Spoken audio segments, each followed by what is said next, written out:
itu. Ya. Mas Iqbal, kita tahu bahwa meskipun KPU sudah menetapkan hasil pemilu dan menetapkan paslon 02 Prabowo Subianto Gibran Rakabuming terpilih gitu ya, tapi paslon 1 dan 3 ini mengajukan gugatan ke MK. Seperti apa hal ini mempengaruhi dinamika politik di tanah air? Ya, sebenarnya kan kalau gugatan itu wajar ya. Jadi saya mencoba melihat dari paparan dari teman-teman tim kemarin ya. Argumentasinya wajar ya, karena mereka merasakan ada beberapa kecurangan gitu ya. Dari gitu ya. sebelum pemungutan suara dilakukan. Kemudian ada pelanggaran etika berat di Mahkamah Konstitusi ketika itu ya. Untuk syarat calon wakil presiden gitu ya. Sehingga Mas Gibran bisa jadi cawapres gitu ya. Jadi banyak hal lain juga penggelembungan suara di beberapa TPS gitu ya. Tapi nanti kita tentu berharap Mahkamah Konstitusi itu profesional, dalam artian ini justru seperti disampaikan Pak Ganjar kemarin, ini ajang pembuktian mereka juga bahwa MK itu benar-benar menjadi benteng terakhir konstitusi. The Bukan mahkamah keluarga gitu ya, betul, seperti yang disampaikan orang gitu, the guardian of the constitution, katanya seperti itu kan. Jadi justru ini membuktikan gitu. Jadi kita tunggu setelah pendaftaran ini, kalau nggak salah kemarin kan timnya Pak Anies sudah mendaftarkan, hari ini atau mungkin besok, saya belum dapat update terbarunya, itu akan tim Ganjar Mahfud juga akan mendaftarkan. Nanti kita lihatlah sidangnya seperti apa. Hanya memang ada tantangan karena selisih suaranya sangat jauh ya. Sangat jauh sekali gitu. Bahkan diminta Pilpres digelar ulang gitu ya, tanpa Gibran bahkan. Iya, itu sangat-sangat sulit. Harusnya protes itu dilakukan ya ketika pendaftaran. Harusnya ya udah nggak usah daftar aja misalkan gitu kan. Tapi kan ini kan udah berjalan ya. Masih menjadi bubur. Iya, tahapannya udah berjalan gitu ya. Jadi menurut saya ya sekarang tinggal tim hukum yang kalau menurut Mas Anies kemarin tim hukumnya udah bekerja 1 bulan gitu ya untuk mengumpulkan bukti-bukti kecurangan. Ya nanti tinggal dibuktikan di persidangan sih. Kita saksikan sih. Baik, jadi artinya netizen dan juga masyarakat sedang mode wait and see ya. Dan juga mungkin investor juga sedang mode wait and see ya. Artinya memang begitu banyak para pihak begitu yang sedang sama-sama menantikan. Saya ingin menanyakan ke Pak Anggito. Pak Anggito, seiring dengan penantian kita bersama begitu ya, bagaimana gugatan ini akan berjalan, lalu juga bagaimana keputusannya nanti ke depan, bagaimana MK akan memutuskan ya hasil dari perhitungan suara yang sudah sama-sama kita dengarkan bahwa sebetulnya paslon nomor urut 2 memang unggul cukup jauh begitu ya.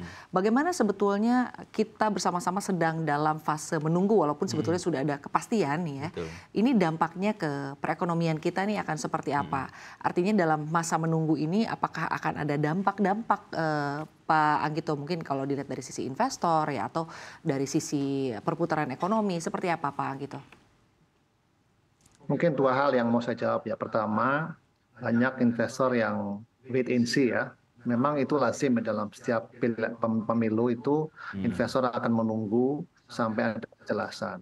Yang pertama. Yang kedua yang lebih krusial lagi adalah apakah masalah etika, masalah governance ini akan menjadi sesuatu yang diteruskan ya. Itu yang lebih substansial ya, kurang lebih gitu ya. Apakah masalah, kalaupun gugatannya tidak diterima seluruhnya, tapi sebagian lah, dan itu tidak berpengaruh pada pemilu, tapi investor akan bertanya, ini peristiwa seperti ini akan terus berlanjut, sehingga membuat kredibilitas dari kebijakan pemerintah itu akan seperti ini gitu ya, apakah akan ada perbaikan. Nah itu yang lebih krusial ya. Kira-kira masalah-masalah kecurangan yang mungkin tidak signifikan dari sisi suara, tapi signifikan dari sisi pelayanan masyarakat, pelayanan publik, pelayanan investasi akan terus seperti tidak gitu.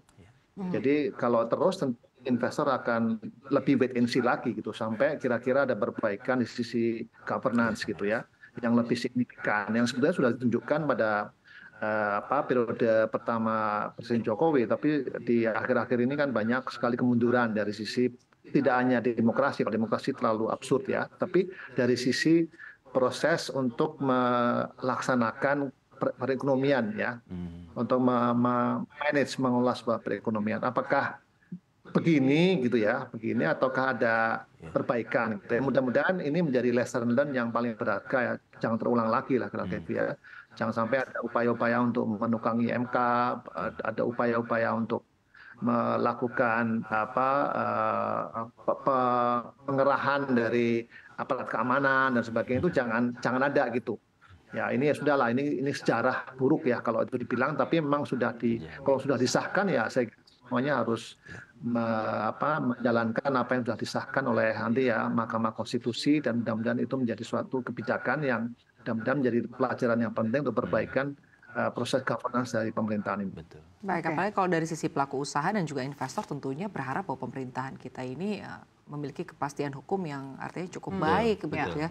Tidak membuat bingung ya, karena ini tentunya akan berdampak bagaimana mereka bisa berinvestasi atau bagaimana mereka bisa menjalankan usahanya, begitu. Ini kan akan berdampak panjang, ini seperti rantai begitu ya, Sasa ya. Untuk membuat tidak kebingungan, sepertinya Prabowo juga mengajak masyarakat untuk move on gitu ya, dengan mengatakan bahwa kemenangan ini hasil rekonsiliasi dengan Jokowi gitu. Apakah memang ini ada sinyal-sinyal nih bahwa akan mengajak pendukung ataupun 01, 03 untuk bergabung, karena kemarin juga beberapa waktu lalu Nasdem juga sudah mengucapkan selamat gitu ya kepada paslon 02. Iya. Bahkan kemarin sore itu Mas Gibran di Solo pun bilang bahwa adalah nanti yang akan bergabung gitu ya. Lebih dari satu bahkan ya. Jadi tapi memang secara matematika koalisinya mereka kan memang tidak cukup gitu ya. Walaupun partainya banyak gitu ya. Tapi yang masuk parlemen kan cuma 4 dan itu di bawah 50%. Jadi secara matematika itu nggak aman ya secara psikologis untuk memastikan kebijakan pemerintah tuh langgeng di DPR gitu ya. Jadi menurut saya sih pola yang dipakai beberapa presiden kita mengajak lawan di luar untuk bergabung itu masih tetap menurut saya akan masih berlanjut ya. Cuma nanti akan ada tantangan ketika pembagian kue biasanya. Jadi apakah yang masuk belakangan ini dapat menterinya berapa gitu kan. Kemudian wakil menterinya berapa, komisaris BUMN ini berapa, komisaris di anak usaha BUMN ini berapa, cucu BUMN berapa. Itu pembagian seperti itu nanti akan sangat ruwet ya. Mungkin akan sangat dinamis lah kalau kita lihat nanti gitu. Karena ya sekarang aja kan pasti dengan kemenangan Pak Prabowo semua merasa berjasa kan. Semua merasa berjasa, tiba-tiba ada yang datang bilang begini begitu. Itu pastilah sama, setiap presiden pasti akan menghadapi tantangan itu sih. Tapi tinggal bagaimana dia bisa ya bertahan dengan visi misinya ya. Kalau memang dia bertahan, dia akan memilih pasti orang-orang yang tepat pada akhirnya gitu. Nggak akan ada bagi-bagi yang menurut kita ini kok bisa kebagian, ini kok nggak kebagian gitu. Tapi membahas atau melihat begitu, ini cukup menarik nih. Di DPR nanti kan akan ada banyak partai oposisi ya. Sementara di DPR ini adalah tempat begitu ya di mana kebijakan-kebijakan yang ditawarkan oleh pemerintahan baru ini untuk diketok ya. Anggarannya kan dari sana. Nah, bagaimana nih dampaknya Pak Anggito kepada artinya ke depannya ya gitu. Anda melihatnya akan seperti apa kalau di DPR banyak partai oposisi, nanti kebijakan-kebijakan yang mungkin ditetapkan atau ditawarkan oleh pemerintahan Pak Prabowo ini apakah bisa berlangsung baik, apalagi jika dikaitkan dengan anggaran. Ini sekarang aja nih ngomongin soal anggaran ya. Anggaran makan siang gratis aja kayaknya udah membuat riuh ya, udah bikin bingung nih anggarannya mau dari mana nih nyoleknya. Gitu ya. Apakah ini benar-benar bisa terlaksana, tapi katanya nanti masih mau direview dulu. Jadi kita sama-sama akan menantikan ya. Semoga ini bukan hanya janji-janji kampanye aja begitu. Kalaupun bisa direalisasikan, tapi jangan juga nanti menyulitkan pihak-pihak tertentu juga begitu ya. Mungkin boleh dibahas Pak Anggito, silakan.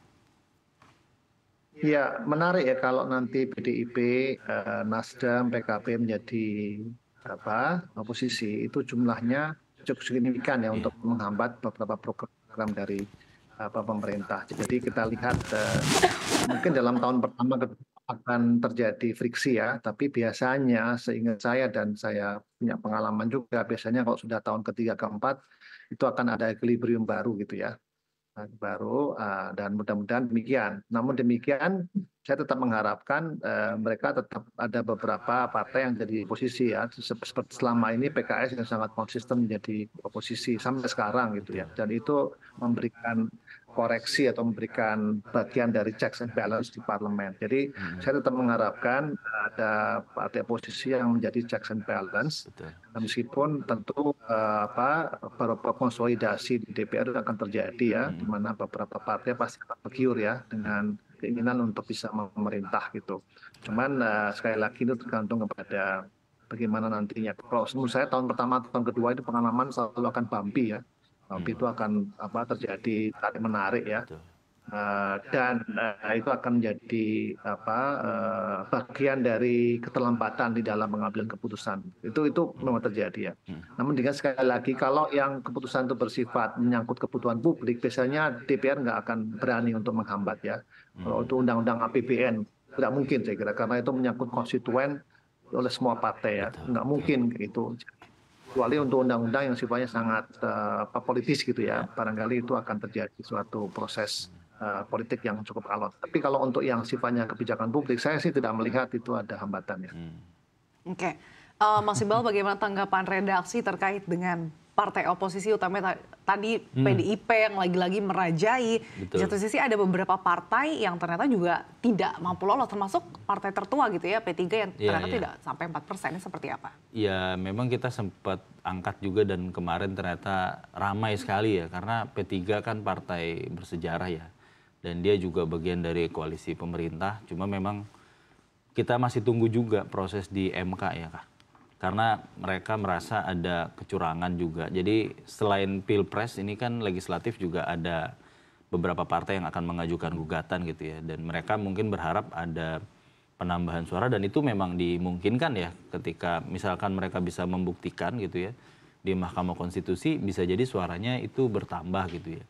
Ya walaupun analisis soal P3 sudah sangat banyak ya soal konflik internal, salah milih capres gitu ya. Jadi belum lagi basis massa yang semakin beragam ya sekarang, pilihan publik juga partai semakin banyak.